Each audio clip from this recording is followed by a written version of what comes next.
Hello everyone, welcome back to my channel Naihati to California.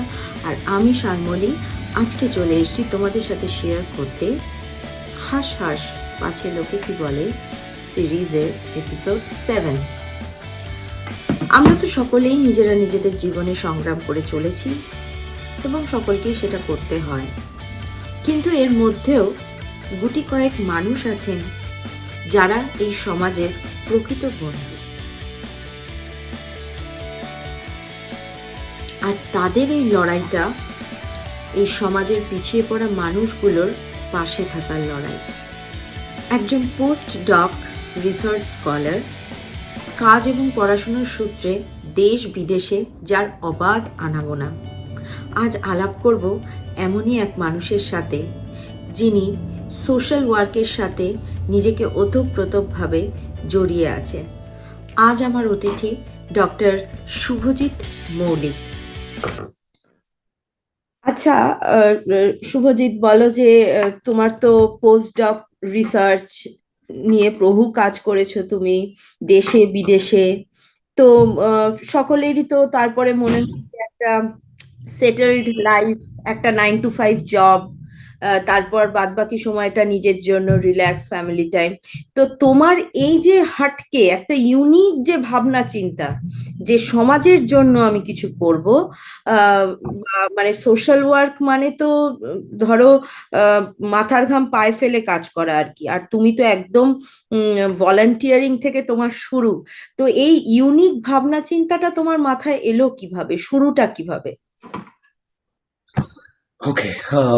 মানে এটা অনেক সময় তো আমাকে জিজ্ঞেস করে অবভিয়াসলি। মানে এটা একটা প্রথম কথা, আমি এটা মানি না খুব একটা যেটা খুব ইউনিক। কারণ আমি আগে দেখে এসেছি যে অনেক লোকেরাই অনেকভাবেই নানাভাবে সোশ্যাল ওয়ার্ক বা পলিটিক্যাল সার্কেলে যুক্ত ছিল, যারা through out the party line তারা সবসময় নিজেদের মতো করে কাজ করেছে উইদাউট এনিথিং, ভলেন্টিয়ারিং করে। তো সেটার অবশ্যই একটা মানে রোল ছিল। হুম। তার সঙ্গে সঙ্গে বাইরে থাকার সুবাদে, মেইনলি ইউকে তে থাকার সময় তো আমি প্রচুর লোককে দেখতাম বা যারা কাজ করতো এরকম ভাবে খুব ক্লোজ লোকেরাও ছিল যারা 6 মাস অড জবস করতো, পড়াশুনো করতো, আর তারপর বাকি 6 মাস তারা বুর্কিনা ফাসো বা অন্যান্য আফ্রিকান কান্ট্রিজে গিয়ে ভলেন্টিয়ারিং করতো। তো 6 মাস যে আয়টা করতো সেটা ওখানে গিয়ে ব্যয় করতো।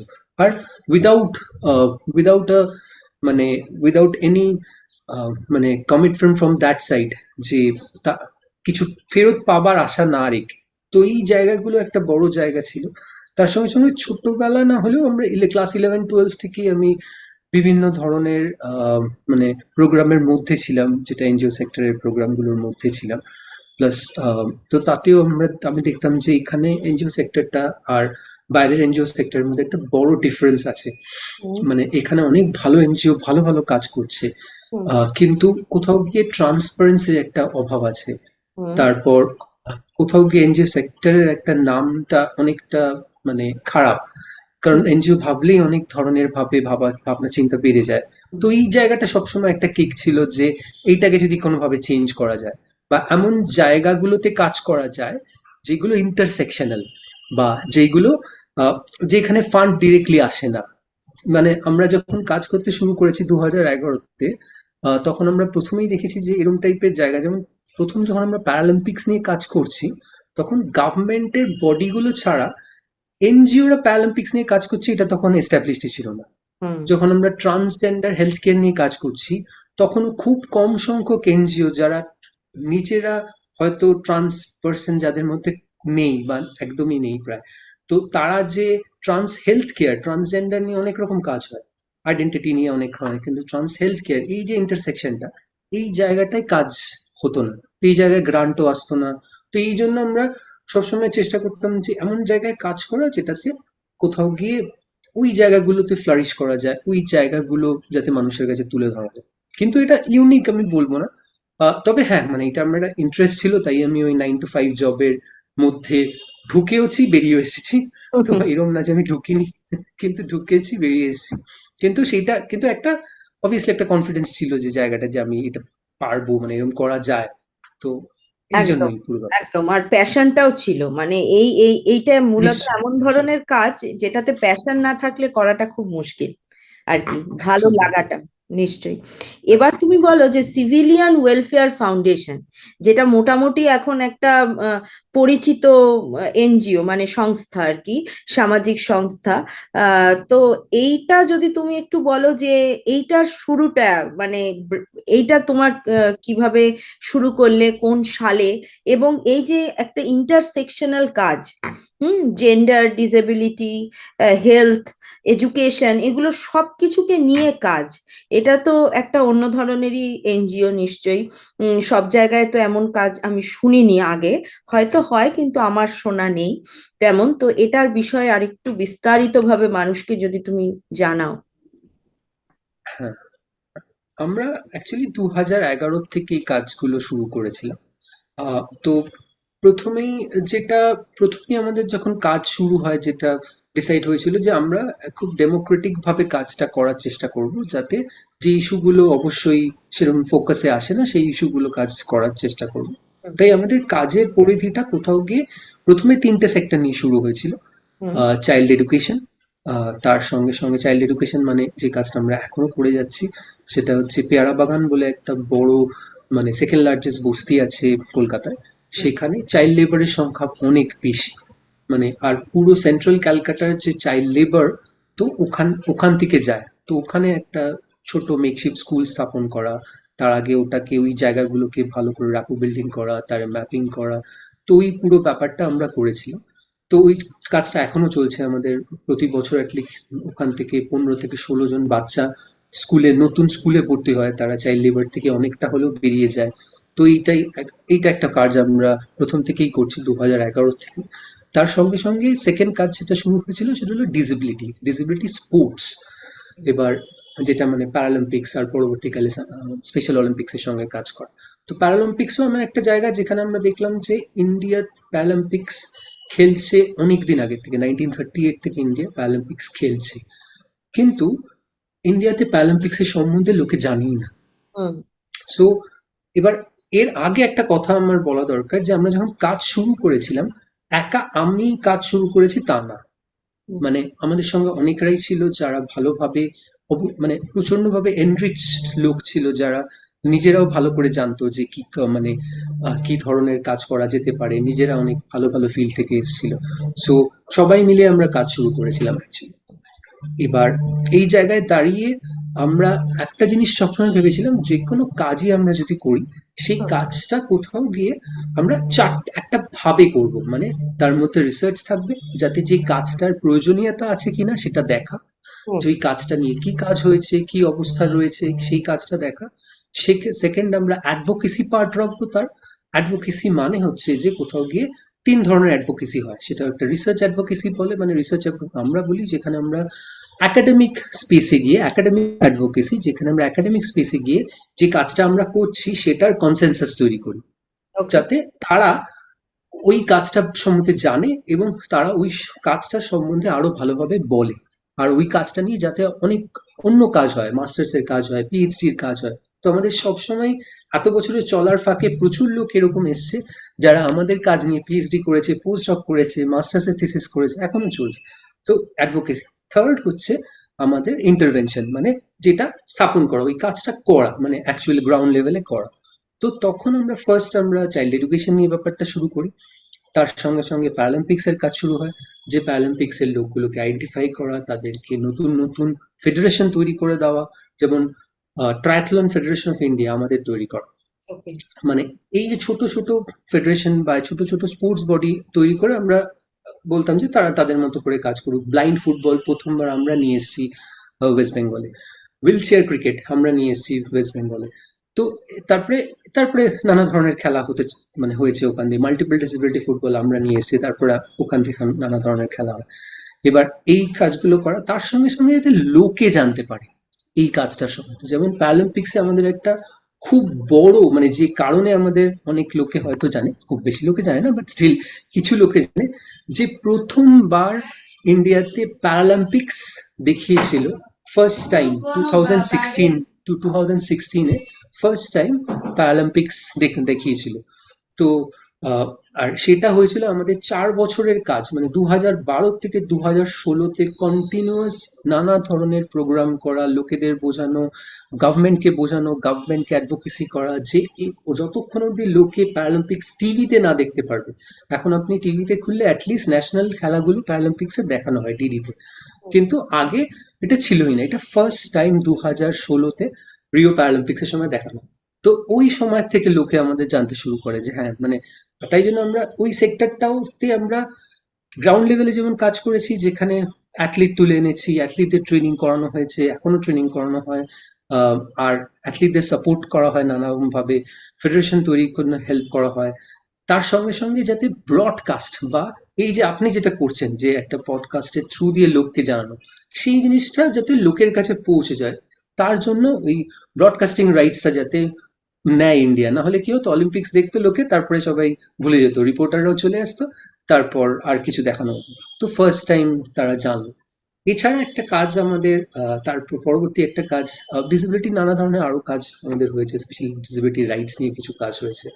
অ্যাক্সেসিবিলিটি মানে পুজোর, এটা খুবই আমাদের কাছের একটা কাজ, যে খুব মনের একটা কাজ। মানে 2012 থেকে আমরা একটা ছোট্ট ছোট্ট করে কাজ করছিলাম যে পুজোতে সাধারণ মানুষ ঘুরতে বেরোয়, ঠিক আছে, কিন্তু দেখা যেত যে ডিসেবল মানুষরা পুজোতে আপনি দেখতে পেতেন না আগে। এখন তাও কিছু দেখা যায় পুজোতে। অনেক প্যান্ডেল এখন র্যাম্প তৈরি করেছে, কিছু কিছু অ্যাক্সেসিবিলিটি ইস্যু বাড়িয়েছে, মানে অ্যাক্সেসিবিলিটি বাড়িয়েছে। অনেক ব্রেইল রিলেটেড, এখন দেখা যায় অনেক পুজোতে ব্রেইল রিলেটেড অনেক ওরা দিচ্ছে ওখানে, ব্রেইল ইনস্টল করছে ওখানে। তো এই কাজটাও আমাদের করা অ্যাকচুয়ালি, মানে আমাদের ছাড়া অনেক এনজিও নিশ্চয়ই আছে, কিন্তু আমাদেরটা, আমরা একটা বড় রিসার্চ করেছিলাম, এটার 6 বছর ধরে রিসার্চটা চলেছিল, যেখানে আমরা দেখিয়েছিলাম বারবার যে দেখুন, সবাই পুজো সার্বজনীন হওয়া সত্ত্বেও সবাই প্যান্ডেলে যেতে পারছে না। সার্বজনীন পুজো, সবার যাওয়ার কথা, কিন্তু মানে প্রতিবন্ধী মানুষরা পৌঁছতে পারছে না। সো এইটা আমাদের একটা বড় কাজ ছিল ওখানে। এর পরবর্তীকালে আমরা আরেকটা কাজের সঙ্গে খুব ভালোভাবে যুক্ত হই, সেটা হলো 2012 থেকেই, সেটা ট্রান্সজেন্ডার হেলথ কেয়ার। ট্রান্স মানুষদের আইডেন্টিটি নিয়ে যেমন কাজ হয়, খুব ভালো ভালো এনজিও বা ফাউন্ডেশনরা কাজ করেছে, এটা নিয়ে কাজ করে চলেছে কন্টিনিউয়াসলি। কিন্তু তার সাথে সাথে ট্রান্সজেন্ডারদের বেসিক হেলথ কেয়ার, মানে এসটিআই বা এরকম টাইপের জিনিসগুলো নিয়ে তাদের আইডেন্টিফাইড করে নানা ধরনের কাজ হয়, কিন্তু বেসিক হেলথ কেয়ার, তাদের এমনি জ্বর সর্দি কাশি হলে কি করে যাবে, তাদের যে সাধারণ ক্লিনিকে তারা যেতে পারে না, নানা ধরনের ডিসক্রিমিনেশন ফ্যাক্টর চলে আসে ওই হ্যাঁ, জায়গাটার মধ্যে। এই ক্ষেত্রে আমি তোমাকে একটুখানি আহ, আহ, এ- নিশ্চয়ই। হ্যাঁ, একটু থামাচ্ছি। এই জায়গাটা আমি আগে ধরো মানে যখন আমি কলকাতায় ছিলাম সেই সময়ও এমন প্রচুর কথা কানে আসতো, যে মানে আমার পরিচিত দু দু একজনের সাথে আমার আলাপ ছিল যারা এই এলজিবিটি কিউ কমিউনিটির আর কি। তো তারা শুনতাম যে হয়তো বছরের পর বছর তারা আহ, মহিলায় নিজেদেরকে মানে ট্রান্স ওম্যান তারা নিজেদের ট্রান্সফর্ম করেছেন, কিন্তু তাদের কোনো প্রাইমারি কেয়ার ফিজিশিয়ান নেই। তো আহ, মানে নাকি চেম্বারেও হয়তো তাদেরকে তেমন ভাবে এন্টারটেন করা হয় না, যদিও তারা পয়সা দিয়েই দেখাবে বলে, কিন্তু ডাক্তার হয়তো মানে তাদের ইস্যুগুলোকে ঠিক মতন অ্যাড্রেস করার ইচ্ছা নেই, কিংবা হয়তো করতে চান না, যে বাদবাকি হয়তো পেশেন্টের সংখ্যা তার ক্লিনিকে যদি কমে যায় এমন মানুষ দেখলে। তো এটা কি সত্যি? মানে এটা আমার শোনা। এটা একদম, এটা একদম, মানে এটাতে আমরা একটা প্রথমে একটা খুব ছোট কাজ দিয়ে শুরু করি, সেটাও নানা ধরনের ইন্টারনেটে তুমি পেয়ে যাবে। তার রিসার্চটা অনেক জায়গায় দেওয়া আছে, অনেক প্রথমবার আল জাজিরা ওটা কভার করে অ্যাকচুয়ালি। তো ওই কাজটা আমাদের সেখানে যে আমরা দেখিয়েছিলাম যে একটা ট্রান্স মানুষ যখন আহ, কোনো যে কোনো সেন্টারে যাচ্ছে বা ক্লিনিক্যাল সেটিংয়ে, সেটা প্রাইভেট হতে পারে, সেটা গভর্নমেন্ট হতে পারে, যখন যাচ্ছে তখন তারা প্রায় 21 থেকে 22 ধরনের ডিসক্রিমিনেশনের শিকার হচ্ছে। সেটা এই যে তুমি বললে যে আহ, ডাক্তার দেখতে চায় না, সেটা যেমন একটা। দ্বিতীয়ত হচ্ছে যে অন্যান্য পেশেন্টরা নানা ধরনের আহ, অসুবিধার কথা বলে, তা সেটা আরেকটা। ক্লিনিকে যারা সাপোর্ট স্টাফ থাকে তাদের নানা রকম বিদ্রূপ সহ্য করতে হয়। তার সঙ্গে সঙ্গে আরো কঠিন জায়গা আছে, যে আজকে হসপিটালে গেলে তারা কোন কোন জায়গায় দেখাবে, মেল ওয়ার্ড না ফিমেল ওয়ার্ডে রাখা হবে তাদের, সেই নিয়ে প্রচুর ট্রান্স মানুষের প্রাণ গেছে এরকম ভাবে। কলকাতাতেও হয়েছে এরকম, যে ট্রান্স মানুষের প্রাণ গেছে যে ডিসাইড করতে করতে যে তারা কোন ওয়ার্ডে দেখাবে। তো এরকম এটা যদি তার মধ্যে অনেক ধরনের ল্যাঙ্গুয়েজে চেঞ্জ হয়ে যায়, মানে আজকে আমি যাচ্ছি তো আমাকে হয়তো আপনি করে কথা বলছি, কিন্তু তারা যেই যাচ্ছে সেখান থেকে তুই হয়ে যাচ্ছে কথাটা। হুম তো হুম এই জায়গাটা নিয়ে আমরা মানে কাজ করেছিলাম, আর তার মধ্যে প্রায় অনেকগুলো 20 থেকে 21টা মানে প্রবলেম ধরা পড়েছিল। ইনফ্যাক্ট তার জন্য আমরা 2022-এ অ্যাকচুয়ালি একটা বোলপুরে, মানে বোলপুর হলো মানে শান্তিনিকেতন বোলপুরে একটা ল্যাব স্থাপন করি। 2023-এ গিয়ে ল্যাবটা স্থাপন হয়।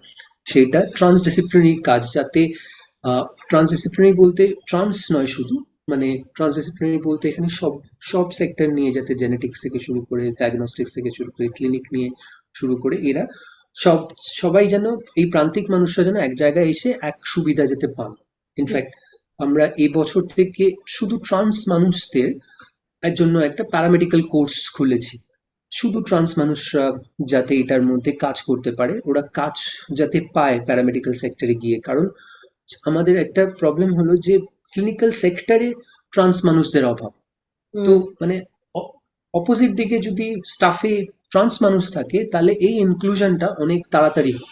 হুম। তো এইটা একটা রিসেন্ট কাজ, আমাদের এই জুন মাসের থেকে ফার্স্ট ব্যাচ শুরু হয়। বাহ, বাহ, অপূর্ব।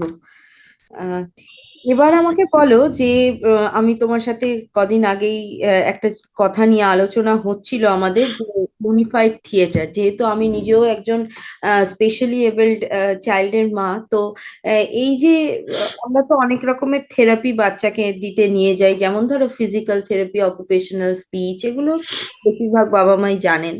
কিন্তু এই ইউনিফাইড থিয়েটারটাও যে আম, এক ধরনের থেরাপি হয়ে উঠতে পারে এই বাচ্চাগুলোর জন্য। কারণ আমি যতদূর আমার নিজের মেয়েকে স্টাডি করেছি, ওর কাছে মিউজিক, কোনো অ্যাকশন, কিংবা ধরো আমি মেকআপ করে যদি কোথাও যাচ্ছি, বা আমার এই যে ভিডিওগুলো ও যদি দেখছে, ও ভীষণভাবে সাড়া দেয় দেখি আমি, ওর ভীষণ ভালো Great. লাগার জায়গা সেটা। এবার এইটা তো কোনোদিনও আমি ইউনিফাইড থিয়েটারের বিষয় শুনিনি, তুমি আমায় প্রথম এই বিষয়টার জানালে আর কি। তো এটার বিষয়ে যদি একটু তুমি বলো। হ্যাঁ, বলছি। তো এইটা অ্যাকচুয়ালি আমাদের আহ, খুবই রিসেন্ট কাজের মধ্যে পড়ে, মানে কোভিড পরবর্তী কাজের মধ্যে পড়ে অ্যাকচুয়ালি। তো আমরা স্পেশাল অলিম্পিক্স নিয়ে যখন কাজ করতাম, তারপরে আমরা 2017 থেকে স্পেশাল অলিম্পিক্সেরও কিছু কিছু কাজ করতে, মানে স্পেশাল অলিম্পিক্স হচ্ছে যারা নিউরোডাইভার্জেন্ট নিয়ে যারা মেইনলি খেলাটা খেলে।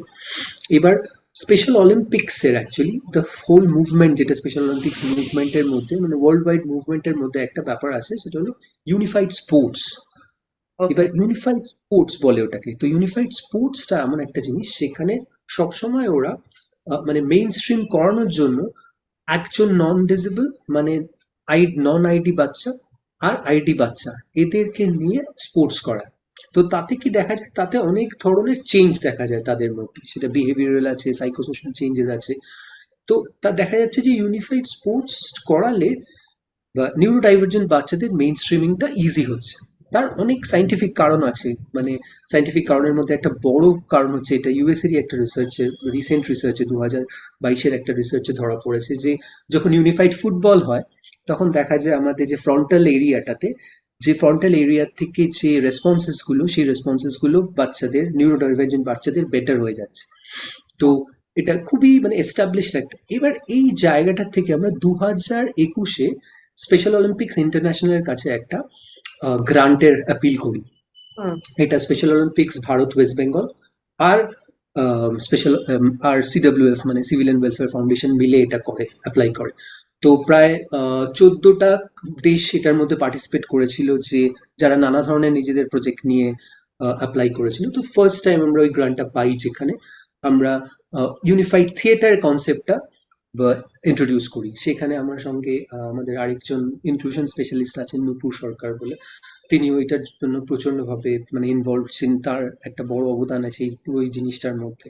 তো কারণ থিয়েটারের ব্যাপারটা সে প্রথম সিডব্লিউএফ এ নিয়ে আসে, যে hmm theatre can be a tool of expression, theatre can be a tool of change. এই জায়গাটা, তো এই দুটো জায়গা মিলিয়ে ইউনিফাইড থিয়েটারটা প্রথম ইন্ডিয়াতে আমরা শুরু করি 2021-এ। ওই গ্রান্টটার সঙ্গে সঙ্গে ওই থিয়েটারটা শুরু হয়। এবং এবার থিয়েটারে মেইন ইম্পর্টেন্স যেটা পারফরমেন্স, সেটাতে আমরা অত মনোযোগ দিই না। মানে পারফরমেন্সটা তো ভালো নিশ্চয়ই, সেটা তো দেখার মতো লোক এসে দেখে, সেটা তো নিশ্চয়ই।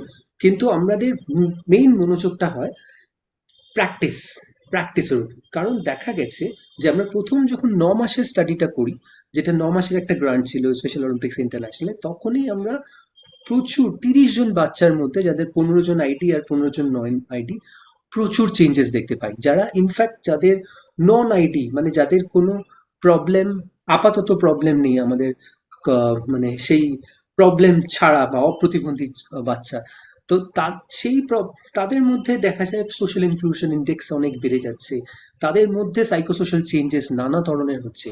তার সঙ্গে সঙ্গে যে বাচ্চা কথা বলতো না, স্পিচের প্রবলেম ছিল, তারা কথা বলতে শুরু করে, ডায়লগ দিতে শুরু করে। এরকম 9 মাসের থেকে আমরা এটা শুরু করি, মানে 9 মাসের থেকে এটার চেঞ্জটা দেখা যায়। তো পরবর্তীকালে ওইটা তখন আমরা সার্ভিয়ার ইন্টারন্যাশনাল বলে একটা, সার্ভিয়ার ইন্টারন্যাশনাল তখন ফ্রেঞ্চ একটা কোম্পানি, যেটা যারা ফার্মাসিউটিক্যালস এর কোম্পানি, তাদের সঙ্গে আমরা আরেকটা প্রজেক্টে যাই অ্যাকচুয়ালি। যে তারা এই প্রজেক্টে আমরা পিচ করি যে এই রিপোর্টস আসছে, এরকম ভালো রিপোর্টস আসছে, তো আপনারা প্রথমেও কিছু কিছু সময় আপনারা ছিলেন এটার সঙ্গে, আপনারা যদি এটাকে সাপোর্ট করেন। তো আমরা খুব ভালো রেসপন্স পাই আমরা। ইনফ্যাক্ট তারপরে যে 3 বছর এখন অব্দি যে ইউনিফাইড থিয়েটার চলছে, তাদের সাহায্যেই চলছে অ্যাকচুয়ালি। এবার তখন আমরা কি করি যে ইউনিফাই আরো, মানে শুধু ইন্টেলেকচুয়াল ডিসেবিলিটি না, তখন আমরা ইন্ট্রোডিউস করতে থাকি ট্রান্স বাচ্চা, ট্রান্স মানুষ, তার সঙ্গে ফিজিক্যাল ডিসেবিলিটির মানুষ, তাদেরকেও আমরা ইন্ট্রোডিউস করতে থাকি এই থিয়েটারের মধ্যে। তার সঙ্গে সঙ্গে এবার আমাদের যেটা প্রধান ব্যাপার প্র্যাকটিস। তো প্র্যাকটিসের আগে স্কেলিং হয়, মানে সাইকোসোশ্যাল স্কেলিং হয়। প্র্যাকটিসের পরে হয় আবার সাইকোসোশ্যাল, 3 মাসে হয়, 6 মাসে হয়, এরকম ভাবে মনিটরিং গুলো হয় যে তাদের মধ্যে কি চেঞ্জ হলো।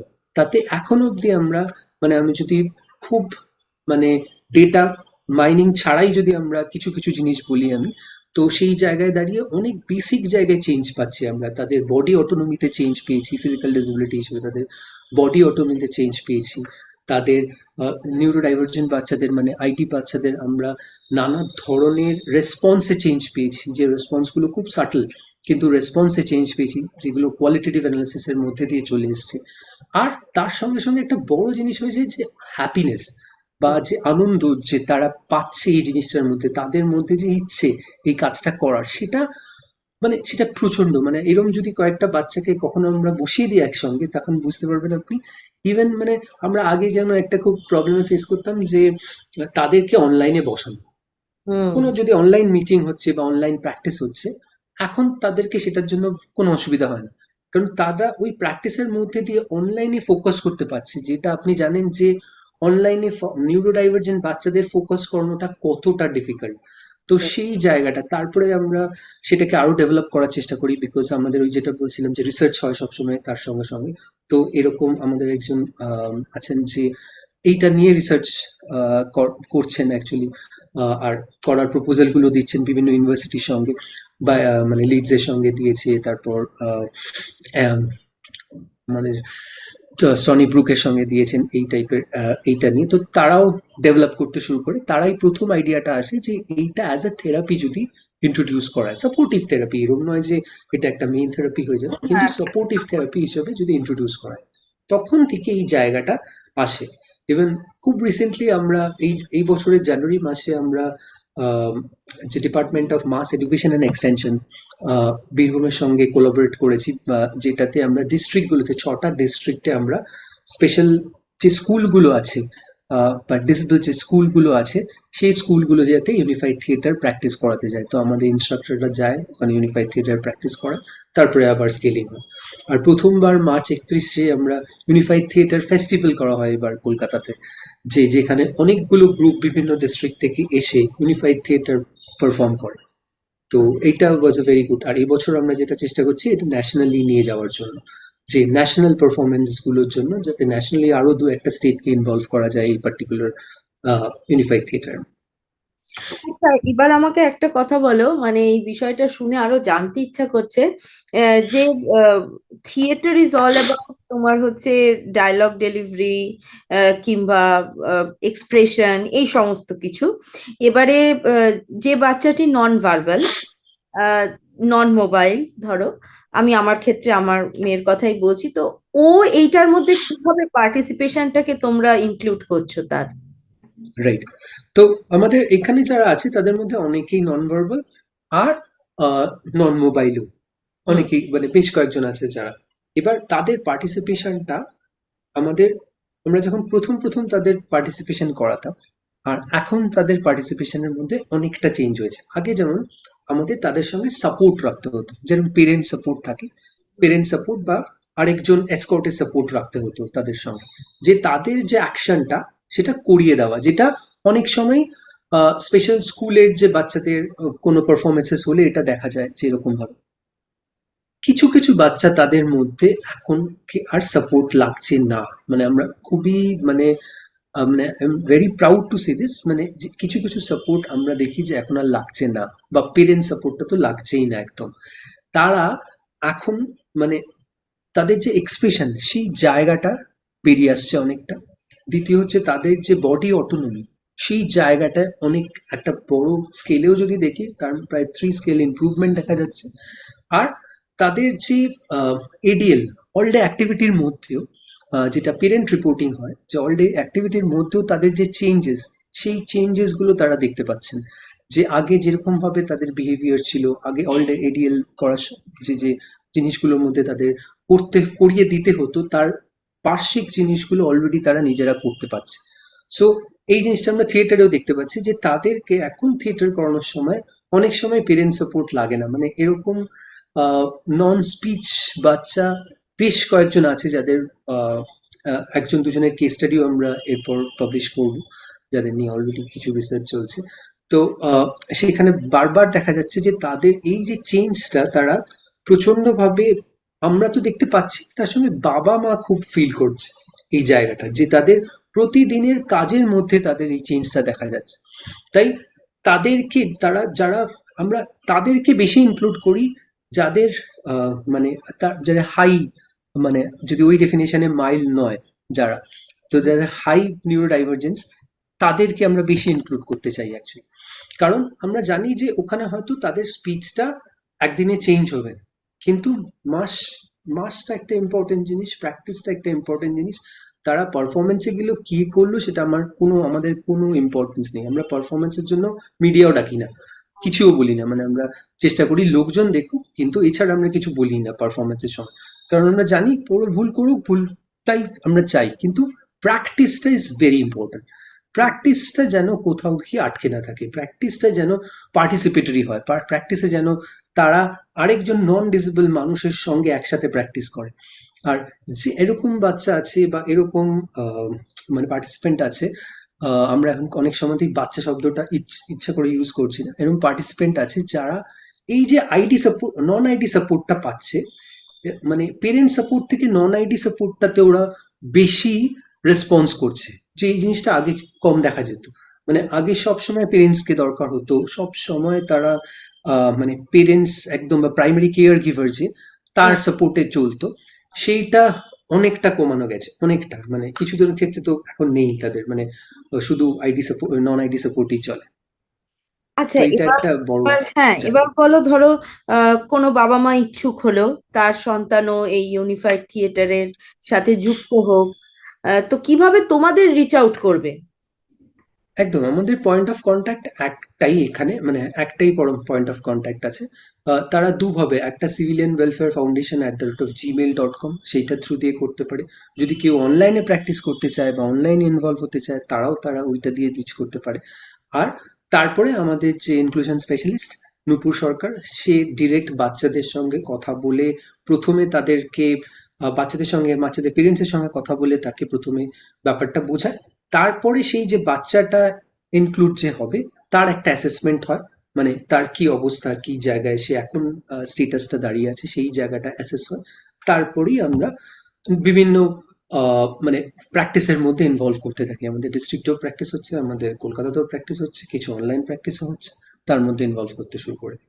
তাই এটা একদম ওয়ান পয়েন্ট অফ কন্ট্যাক্ট, মানে জাস্ট সিভিলিয়ান ওয়েলফেয়ার ফাউন্ডেশনে মেল করলেই হবে, বা যদি আমাদের যে ফেসবুক পেজ আছে তাতেও যদি কেউ ইন্টারেস্টেড হয়ে বলে, তাতেও কোনো অসুবিধা নেই। আমরা সবভাবে ওপেন, মানে যারা করতে চায়। একদম, আমি আমার কমেন্ট সেকশনে লিঙ্কটাও শেয়ার করে দেব। আমি নিশ্চয়ই, মানে শিওরলি। এটা এটা আমার বিশ্বাস এবং দৃঢ় ভাবে আমি বিশ্বাস করি যে বহু বাবা মা তোমাদের এই যে উদ্যোগটা, এটাতে কিন্তু ইন্টারেস্টেড হবে। আসলে হচ্ছে প্রচুর সবার প্রচুর কাছে আমরা প্রচুর রেসপন্স শুধু ইনফরমেশনটা নেই। জাস্ট এই পারফরমেন্সের বেস করে পাই। ঠিক ঠিক। যে আর বাবা, আপনি প্যারালিম্পিক্স যেটা তো বলছেন আরেকটা। মানে একদম। হ্যাঁ হ্যাঁ, এই এই সবটাই কিন্তু আসলে রিলেটেড। মানে ওরা যদি মানসিকভাবে খুশি থাকে তাহলে কিন্তু ওদের এই মেলটাউন একদম বিহেভিয়ারাল যে ব্রেকডাউনস গুলো হয়, বা রেগুলার অ্যাক্টিভিটিতে যে ওদের একদম 100% আমাদের মানে আমরা অ্যাকম্পানি করছি, তাছাড়া পারছে না, এই জিনিসগুলো অনেকটা ভাবে মনে হয় ওরা ইমপ্রুভ করতে পারবে এগুলো করলে। একদম একদম। হুম। মানে আজকে তোমার সাথে কথা বলে তো আমি সমৃদ্ধ হলামই, আর সাথে সাথে আমার নৈহাটি টু ক্যালিফোর্নিয়া পরিবারের সমস্ত দর্শকরাও ভীষণভাবে সমৃদ্ধ হলো যে এমন একজন মানুষ যে প্রকৃত অর্থে সমাজ বন্ধু। তোমার এই কাজকে আমি কুর্নিশ জানাই, এবং অনেক অনেক শুভেচ্ছা রইলো, বেস্ট উইশেস রইলো। আর আমি পার্সোনালি কলকাতা গেলে তো তোমার সাথে সামনাসামনি নিশ্চয়ই বসার ইচ্ছা রইলো, এবং নিশ্চয়ই ইউনিফাইড নিশ্চয়ই থিয়েটারে আমি আমার মেয়েকে নিয়ে যাওয়ারও ইচ্ছা রইলো, সে নিশ্চয়ই। সামনে থেকে একদম দেখবে। খুবই। হ্যাঁ, তো খুব ভালো লাগলো। এবার তুমি যদি আমার এই চ্যানেল নৈহাটি টু ক্যালিফোর্নিয়ার মিশনটা তো সম্পূর্ণ অন্য রকমের একটি মিশন, এটা নিয়ে তুমি যদি আমার দর্শক কিংবা যারা এখনো আমার চ্যানেলের সম্বন্ধে জানেন না ঠিক করে, কিছু যদি কথা তুমি বলো। নিশ্চয়ই, আমি এই চ্যানেলটা দেখছিলাম কয়েকদিন আগে। আমার যেটা ভালো লাগলো যে তোমার যে চ্যানেলটায় যে ডাইভার্স, মানে যে ডাইভার্সিফিকেশনটা আছে, কন্টেন্টের যে ডাইভার্সিফিকেশনটা, মানে অনেক ধরনের জিনিস নিয়ে তুমি কথা বলছো। তো এই জায়গাটা একটা খুব ইম্পর্টেন্ট জিনিস সবসময় ইনক্লুশনের জন্য আমরা মনে করি, যে এই এত ধরনের জিনিস নিয়ে যে কথাবার্তা বলা, সেই জায়গাটা খুব কম পডকাস্ট বা খুব কম এরকম টাইপের চ্যানেলে এরকম ভাবে কাজ করে, যাদের মানে যাদের ভাবনা চিন্তাটা অবশ্যই স্পেসিফিক, কিন্তু তারা ডাইভার্সলি সেটাকে ভাবনা চিন্তায় নিয়ে যায়। তো সেই হিসাবে আমি দর্শকদের অ্যাটলিস্ট আমাদের যারা বন্ধু বান্ধব বা আমাদের যারা ফলোয়ার বা যারা আছে তাদেরকেও অ্যাপিল করব যে এই টাইপের চ্যানেলগুলোকে আরো প্রমোট করার জন্য। কারণ আমার মনে হয় যে যেখানে আহ, আমাদের নিজস্ব মিডিয়া বা আমাদের যে মিডিয়াগুলো আমরা এখন দেখছি তারা কোথাও গিয়ে আরো ডাইভার্সিফিকেশনের বিপরীতে যাচ্ছে, তারা একদম একরোখা হয়ে যাচ্ছে, নানাভাবে তারা ইনফ্লুয়েন্সড হচ্ছে। সেইখানে দাঁড়িয়ে এই যে অল্টারনেটিভ মিডিয়া যদি এরকম ভাবে এগিয়ে আসে, সেই জায়গায় একটা বড় মানে সাপোর্ট আমার মনে হয় যে দর্শকের তরফে তোমাকে দেওয়া উচিত।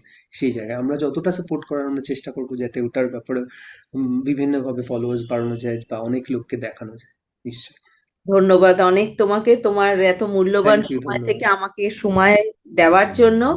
আহ, আর ভবিষ্যতের জন্য তোমার আরো আরো গুড উইশেস রইলো। Thank you Subhajit, thank thank you so much, you. Thank you so much.